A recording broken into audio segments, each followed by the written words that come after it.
Hello दोस्तों। आज की कहानी शुरू होती है एक जंगल से, जहाँ एक जंगली कबीला पार्टी मना रहा था। ये जंगली ढोल बजाकर नाच रहे थे। इसी बीच दो जंगली एक खूबसूरत लड़की को उनके सामने लाते हैं और फिर उसके हाथ पैर पकड़कर पेड़ से बांध देते हैं। इस शहरी लड़की का नाम जूली था। फिर एक जंगली हंटर उठाकर तब तक जूली को मारता है जब तक उसके सारे कपड़े फट नहीं जाते। जूली का दूध जैसा बदन देखकर सभी जंगली जोश में आ गए। वो सभी बारी बारी से जूली की लेने लगे। जल्दी ही सभी जंगलियों ने जूली की इज्जत लूट ली, जिसका कारण वो बेहोशी हो गई। वो उसे उठाकर एक बड़े से पत्थर पर रखते हैं और फिर एक तलवार से उसका सिर काट देते हैं। सिर काटते ही खून बहने लगा और सभी जंगली उसका खून पीने लगे। वैसे भले ही जूली का सिर कट चुका था, लेकिन फिर भी वह जिंदा थी। अब कहानी कुछ दिनों बाद शुरू होती है जंगल में। आज कुछ शहरी लोग आते हैं क्योंकि वह जंगली जानवरों की तस्करी खींचना चाहते थे। हैरी नाम का लड़का सबसे पहले गाड़ी से उतरता है। उसके बाद नॉर्मन उसे दूरबीन देकर देखने को कहता है और हैरी के पास ही एक गांव नजर आता है। गांव देखकर दोनों ने यह टेंट लगाने का फैसला कर लिया, क्योंकि यहाँ से गांव पास ही था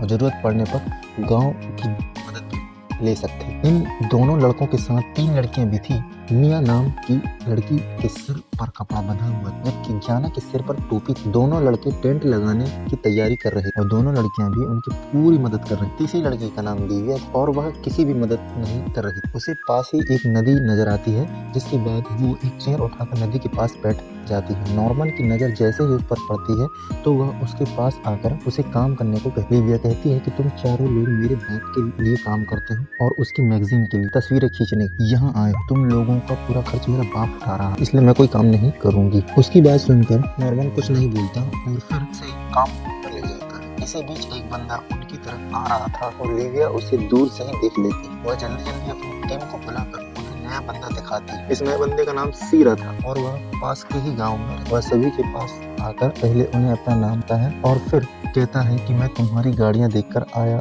हूँ ताकि मैं तुम्हारी मदद कर सकूं। इतना कहकर सीरा उनसे यहाँ आने का कारण पूछ। सभी बताते हैं कि हम यहाँ जानवरों की तस्वीरें लेने आए। उनकी बात सुनकर सीरा उनसे कहता है कि तुम लोग दिन में खूब घूमो, फिर लेकिन रात को अपने टेंट के बाहर मत निकलना। सभी उसकी बात सुनकर हैरान हो गए और उनकी हैरानी देखकर सीरा कहता है इस जंगल में एक ऐसा कबीला है जिसके जंगली दिन में टाइगर बन जाते हैं और सूरज डूबते ही इंसान बन जाते हैं। दरअसल सीरा उसी कबीले की बात कर रहा है जहाँ कुछ दिन पहले जूली का सिर काटा था। उसी कबीले के जंगली दिन में टाइगर बन जाते हैं और सूरज डूबते ही इंसानों में बदल जाते हैं। पूरा कबीला शैतान को मानता। शैतान को खुश करने के लिए ही वो लोग लड़कियों की गुफा लूटते और उनका सिर काट देते। वैसे सीरा ने सभी को सब कुछ बता दिया था, मगर फिर भी सभी उस जगह को देखना चाहते थे जहाँ जंगली लोग लड़कियां का सिर काटते थे। सीरा के यहाँ बोलते ही दोनों लड़के ज्ञाना उसके साथ चल पड़ते हैं। दिव्या और मिया आराम करना चाहती थी, लेकिन वह उनके साथ नहीं गई थी, इसलिए सीरा सभी को उसी जगह लेकर आ गई। यहाँ जंगली सिर काटते थे। सभी को यह जगह अजीब लगी। जगह देखकर जल्दी ही सभी वापस आ गए, जिसके बाद सीरा अपने गांव चला जाता था। कुछ देर बाद रात हो गई। ज्ञाना और लिविया एक टेंट में सोने वाली थी। ज्ञाना को सीरा की बात पर यकीन नहीं था। उसे लग रहा था कि सीरा कहानी सुना रहा, इसलिए वो जंगलियों की जगह जाकर सच जानना चाहती थी। वो लिविया को भी साथ चलना को कहती है, लेकिन लिविया नींद आ रही थी, जिसके बाद ज्ञाना अकेली ही चली जाती है। ज्ञाना को पता था कि दोनों लड़के उसे जाने नहीं देंगे, इसलिए उसने उन दोनों को कुछ नहीं बताया। वो अकेली ही चुपचाप आगे बढ़ रही। दूसरी तरफ जंगली कबीले की हलचल शुरू हो गई। यह कोई साधारण हलचल नहीं थी, बल्कि इसे देखकर किसी की भी रूह कांप सकती। देखते ही देखते जंगल में जमीन से निकलने लगे ये लोग दिन में टाइगर बने होते हैं और सूरज डूबते ही जमीन में दब जाते, ताकि शैतानी ताकत उन्हें इंसानों में बदल सके। याना ने यहाँ आकर सब कुछ देख लिया, इसलिए वो पीछे ही रुककर तस्वीरें खींचने लगी।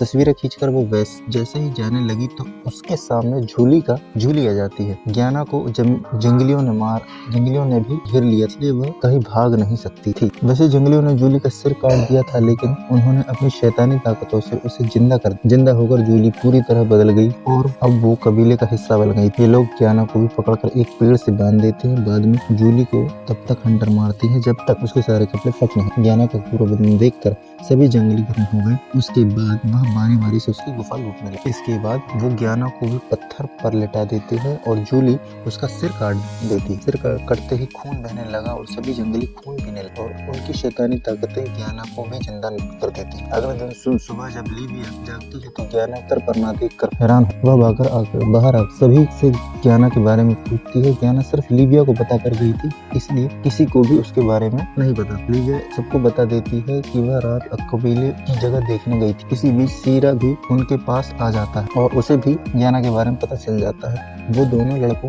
को कबीले की जगह पर चलने को कहता है, जिसके बाद तीनों मिलकर कबीले की तरफ बढ़ने लगते हैं। कुछ ही देर बाद तीनों कबीले की जगह पर आ जाते हैं। पत्थर पर ताजा खून देखकर तीनों समझ गए थे कि जंगलियों ने ज्ञाना को मार। गांव वालों ने किसी भी तरह लड़की की लाश नहीं देखी थी, इसलिए वह मानते थे कि जंगली लड़कियों को मार कर खा जाते हैं। सीरा भी यही समझ रहा था और वह दोनों लड़कों को भी यही बात बताते। जल्दी ही तीनों वापस आ जाते हैं। वो मिया को सब बता देते हैं, जिसके बाद वह सभी यहाँ से जाने का फैसला करते हैं। सभी ने अगली सुबह चलने का फैसला कर लिया था, क्योंकि थोड़ी ही देर बाद रात होने वाली। रात होते ही जंगल में फिर से हलचल होने लगी। जूली तो पहले ही कबीले का हिस्सा बन गई थी, मगर अब सुनहरे बालों वाली ज्ञाना भी कबीले के रूप में ढल चुकी है। इधर नॉर्मन अपनी टेंट की तस्वीरें साफ कर रहा था। इसी बीच दोनों जंगली लड़कियां उसके पास आकर उसे जान से मार देती हैं। इसके बाद ज्ञाना लिविया के पास आती है और उसे अपने साथ चलने को कहती है। ज्ञाना को सही सलामत देखकर लिविया खुश हो गई। उसे लगा कि ज्ञाना उसे कोई जरूरी चीज दिखाना चाहती, इसलिए वो उसके साथ चल पड़ती है। जल्दी ही ज्ञाना लिविया के कबीले के पास लाती है, मगर इस बार उसका सिर नहीं काटती, बल्कि जूली को मिलकर पहले उसे काटती है और फिर उसे मार देती है। सुबह जब हैरी नॉर्मन के टेंट में आता है तो उसे पता चल जाता है कि वह मर चुका है। वह बात मिया को बताकर जल्दी जल्दी कबीले की तरफ जाने लगता है। हैरी ने कबीले से बदला लेने का फैसला कर लिया था। उसे पूरा यकीन था कि जंगलियों ने ही नॉर्मन को मारा। दूसरी तरफ सीरा ने मिया को दबोच लिया था। उस साले को नजर शुरू से ही मिया पर थी। वो मिया का गुफा लूटना चाहता था, मगर मिया के हाथ पर चाकू लग जाता है, जिसके बाद वह साले सीरा को मार। इधर हैरी भी कबीले तक पहुंच गया है। उसकी नजरों के सामने ही हलचल होनी शुरू हो गई। हैरी देखते ही देखते जंगली जमीन से बाहर निकलने लगे थे। हैरी ने यह सब कुछ पहली बार देखा था, इसलिए वह काफी डर गया था। उधर मिया ने भी एक डरावनी आवाज सुन ली थी, जिसके बाद वो भी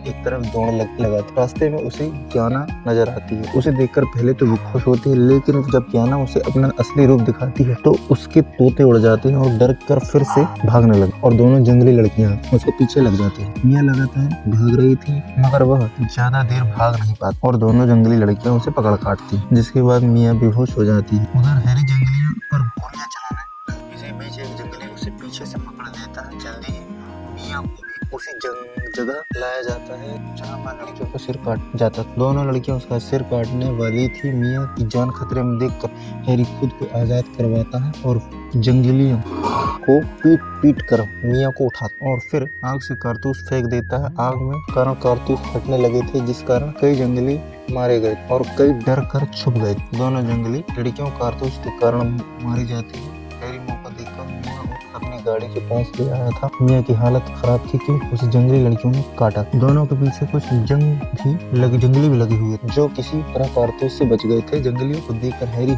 जल्दी जल्दी गाड़ी से बैठता है और फिर उसे दौड़ाने लगता। उसके सामने जो भी जंगली आ रहा था वह उसे कुचलते हुए जा रहा। जंगली उसे रोकने की काफी कोशिश करते हैं, मगर हैरी उनके हाथ नहीं लगता और उनसे काफी दूर निकल जाता है। कहानी अंत में मिया भी जंगली बन जाती है, क्योंकि जंगली लड़कियां उसे काटकर अपने जैसा बनाना चाहती थी। हैरी को इस बारे में तो कुछ भी नहीं पता। मिया इस बीच रास्ते में ही उसे मार देती। इसी के साथ दोस्तों कहानी का अंत होता है। अगर आपको ये कहानी कैसी लगी कमेंट कर लिखकर बताएं। चैनल को सब्सक्राइब करें।